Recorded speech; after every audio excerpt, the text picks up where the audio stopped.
আম ভাবে গীবত আমার মতের বাইরে গেলেই তার বিরুদ্ধে কথা বলা শুরু করে।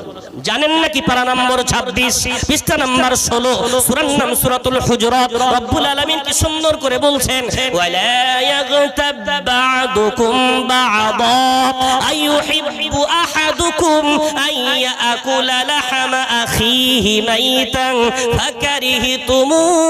ও দুনিয়ার বান্দা বান্দি, ও ঈমানদাররা, আমি আল্লাহ তোমাদের ডাক দিয়ে বলছি, খবরদার খবরদার কারো গীবত গিল্লা তোমরা করো না। তোমরা কি চাও নিজের মৃত ভাইয়ের মাংসগুলো কুরে কুরে খেতে? যদি অপছন্দ করো নিজের মৃত ভাইয়ের মাংস খেতে, অবশ্যই তাহলে গীবত বর্জন করো। একটু জোরে বলা যাবে না সুবহানাল্লাহ? কিয়ামতের দিন এক বান্দা আল্লাহর সামনে আসবে বিরাট নামাজের রোজা নিয়ে, নামাজের সওয়াব নিয়ে। আমার রাসূল পাক বলছেন, বলো তো সবচেয়ে বড় অভাবী কে? মানিল মুফলিস, মুফলিস কে বলো? সাহাবারা বলছেন, মাল্লা দিরহাম লাহু ওয়ালা তুআম। ইয়া রাসূলুল্লাহ, ইয়া হাবিবাল্লাহ, যার কাছে অর্থবিত্ত নেই আর যার কাছে খাদ্য খোরাক নেই, এই তো আমাদের সমাজে গরীব অভাবী। রাসূল বললেন, না, আমি রাসূল বলছি ওই ব্যক্তি অভাবী না, বরং অভাবী হলো ওই ব্যক্তি মাইয়াতি ইয়াউমাল কিয়ামাতি বিসসালাতি ওয়াস সিয়ামি ওয়াজ যাকাতি। আমি রাসূল বলছি কিয়ামতের কঠিন ময়দানে ওই বান্দা সবচেয়ে বড় অভাবী বলে গণ্য হবে, যে নামাজ নিয়ে আসবে, রোজা নিয়ে আসবে, যাকাত নিয়ে আসবে, কিন্তু তার চতুর্দিকে অনেকগুলো পাওনাদার দাঁড়িয়ে থাকবে। কেউ বলবে, আল্লাহ ও নামাজ পড়তো বটে, কিন্তু আলটা আমার দিকে প্রতিদিন চেপে দিত। আল কি করতো? চাপতো। জমি এক কাটা, এখন এক কাটা বেড়ে আরো 2-3 হাত বেড়ে গেছে। আল প্রত্যেক বর্ষার সময় বাড়াতে বাড়াতে পাশের ভাইটা নরম প্রকৃতির আল বাড়িয়েছে। ওর ক্ষেতটার জমি, ওর জমিনটা বাড়াতে বাড়াতে আমার আল্লাহ আমার জমির 3 হাত দখল করে নিয়েছিল।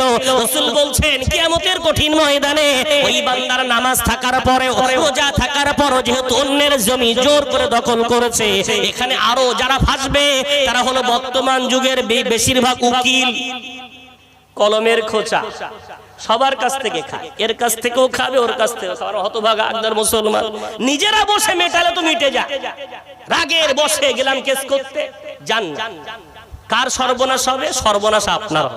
ও জান নামে কেস করবেন, ওরা ভেতর থেকে ওদের লোক আছে, তার কাছে গিয়ে বলে তোমার নামে এই মামলা হচ্ছে, বাঁচতে চাও? তাই নাকি? কত দিতে হয়? বলে 10। আপনার কাছ থেকে নিল 20, ওর কাছ থেকে 10, এদিকে ওদিকে টালাতে টালাতে আপনি কবরেও চলে যাবেন, ও জীবনে ফায়সালা হবে না। ওইভাবে লড়তে থাকবেন। ও ভাই বাবজি এক জায়গায় বসে মিটিয়ে নেন না, কোর্টে যান না, ওখানে কলমের খোঁচা দিয়ে কিয়ামতের কঠিন ময়দানে নামাজ থাকার পরেও, রোজা থাকার পরেও, হজ থাকার পরেও এই বান্দার হক, হুকুকুল ইবাদ নষ্ট করার জন্য রাসূল বলছেন ওর গলায় এই 7 তবক জমিন ঝুলিয়ে দেওয়া হবে। ফেরেশতা বলবে, আল্লাহ ও বান্দা এত বড় আসামি কেন? ওর গলায় তো 7 তবক আসমান ঝুলিয়ে দেওয়া হয়েছে। আল্লাহ বলবে, ও ফেরেশতা জানো নাকি ও নিজের ভাইয়ের হক, প্রতিবেশীর হক, নিজের এলাকার মানুষের হক জোর করে কলমের জোরে অথবা বুদ্ধির জোরে, ক্ষমতার বলে জোর করে দখল করেছিল। ওর নামাজ রোজা থাকার পরেও আমার আল্লাহ বলছেন কিয়ামতের কঠিন ময়দানে ওর দেহের উপরে 7 তবক জমিন ঝুলিয়ে দেওয়া হবে। জোরে বলেন একটু নাউজুবিল্লাহ। একদল ভাই আছে, হজ করা তো এখন সহজ বিষয়, কবার হজ করে 5 বার, ওমরা কবার বলে 15 বার, আলহামদুলিল্লাহ। কয় ভাই বোন? বলে ভাই আমি একা, 3টে বোন আছে। আচ্ছা, তো বোনগুলো দেখি খুব গরিব মানুষ, খুব অভাবের সাথে দিন কাটছে। তো বলে কি বলবো, আব্বার সম্পত্তি ওরা নিতে বলি তো নেয় না। হাজী সাহেবের মুখের কথা কি, নিতে বলি তো নেয় না। বোনের কাছে গিয়েছেন, কি গো তোমার ভাইয়ের সাথে দেখা হয়েছিল, এত অভাব, তো বলো নিতে পারো? তো বলছে কি বলবো, যদি নেই তো আমার এই 8টা-10টা ছেলে মেয়ে, ওরা যাবে তো কার বাড়ি যাবে? নিলে তো ভাই আর জীবনে দেখা সাক্ষাৎ হবে না, আর কার বাড়ি গিয়ে উঠবে, তাই নেই না। তাহলে আত্মীয়তা কিসের বিনিময়ে? ও হাজী সাহেবের দল, ও নামাজি ভাই বাবাজিরা, হাতে ধরে নয় পায়ে ধরে বলি, রাসূল বলছেন তোমার পাত্র স্বচ্ছ করতে হবে, তোমার পাত্র পরিষ্কার করতে হবে, বোনের হকটা আগে আদায় করো।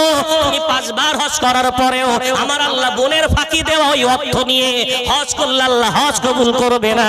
কিয়ামতের কঠিন ময়দানে আমার আল্লাহ হাজীর সওয়াবগুলো 3 বোনকে বন্টন করে বলবে, ও বোনেরা যাও জান্নাতে চলে যাও, আর হাজী সাহেবকে বোনের অপরাধগুলো গলায় চাপিয়ে দিয়ে জাহান্নামে পাঠিয়ে দেওয়া হবে।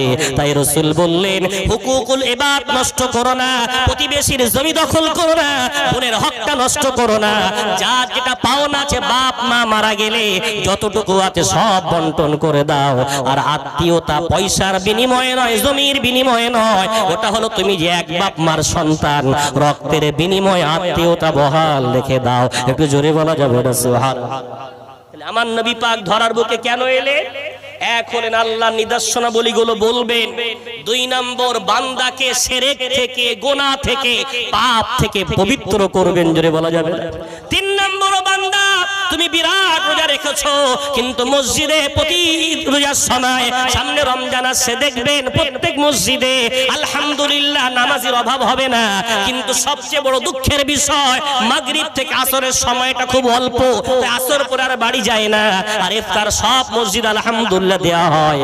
তাই কি করে? আসরের পরে বসে মসজিদের ধাপগুলো গীবতের আড্ডা খানা।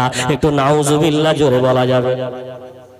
ইমাম সাহেব তারাবিতে কাল কি ভুল করেছিল, ওর যেন মাথা ভেঙে চাল পড়েছে, ওই নিয়ে আলোচনা, কার গলা ভালো কার গলা খারাপ ইত্যাদি ইত্যাদি সারা দেশের গল্প ওই মসজিদের ধাপটায়।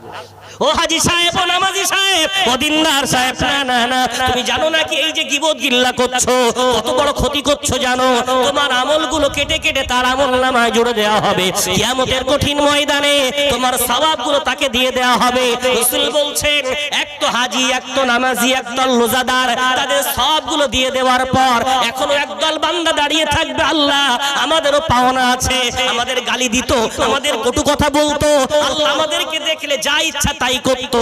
সমাজের একদল মেম্বার প্রধান ধরা পড়ে যাবে, ওদের কাছে সরকারি ঘর আসতো, সরকারি অনুদান আসতো, কিন্তু কাটমানি না দিলে গরিবদের ঘরগুলো পাস করতো না। ও দুনিয়ার মেম্বার প্রধান নেতৃত্ব শ্রেণী তৈরি থেকে কিয়ামতের কঠিন ময়দানে রব্বুল আলামিনের সামনে ধরা পড়তে হবে। আল্লাহ বলছেন, ওদের সামনে আরো একদল পাওনাদার দাঁড়িয়ে বলবে, আল্লাহ নামাজের সব দিয়ে দিলেন, রোজার সব দিয়ে দিলেন, হজের সব দিয়ে দিলেন, আমাদের কই? আল্লাহ বলে, দাঁড়াও এখনো ফয়সালা বাকি আছে। আল্লাহ তখন বললে, বান্দা তোমার গুনাহগুলো এর ঘাড়ে চাপাও, আর তুমি নিষ্পাপ হয়ে আমার জান্নাতে চলে যাও। একটু জোরে বলা যাবে না? বলেন একটু সুবহানাল্লাহ। তাহলে এত রোজা, এত নামাজ, এত হজ নিয়ে আসার পর রাসূল বলছেন, মুফলিস প্রকৃতপক্ষে এই বান্দা ইবাদত তো ছিল, কিন্তু মানুষকে এত ঠকানো ঠকিয়েছে, এত কষ্ট মানুষকে দিয়েছে, কিয়ামতের দিন ওর ইবাদতগুলো অন্যকে দিয়ে আল্লাহ তাদেরকে জান্নাত দেবেন আর ওকে জাহান্নামে ফেলা হবে। এই হলো সবচেয়ে বড় অভাবী। আল্লাহ আমাদের হেফাজত করেন, জোরে বলেন একটু আল্লাহ।